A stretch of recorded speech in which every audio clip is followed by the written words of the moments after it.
for Biden in this situation. Jeannie Safer is voting Biden. Her husband, Richard Brookhiser, is not. I don't agree with him on anything. While Brookhiser, who is an editor of the conservative magazine National Review, doesn't support President Trump, he is a longtime Republican.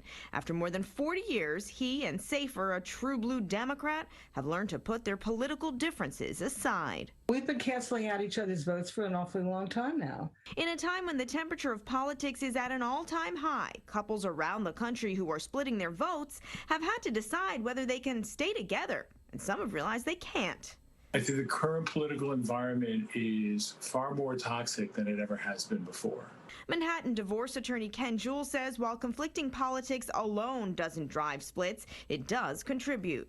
You know, about 50% of my cases, there's definitely more of politics has played a bigger role in those cases. I think people have begun to make their politics very, very personal. And so it's no longer I disagree with your thoughts. It's kind of I disagree with you. Couples therapist Josh Jonas of the Village Institute says the divide over politics is so great right now. Trying to avoid the topic only works to an extent. The more you say to someone, don't talk about X, there are those who go, oh, now I really need to talk about it. So that idea can backfire. Safer, a psychoanalyst, saw so many politically mixed couples struggling, she wrote a book, I Love You, But I Hate Your Politics. Her first piece of advice, don't try to change your partner's mind. You can't, period.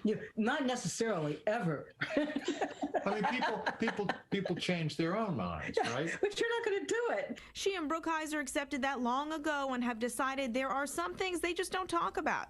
Politics, she says, doesn't define the person. People on the other side are not all monsters, and that not everybody who agrees with you is somebody you want to have a relationship with. Stacey Delicat, Fox 5 News.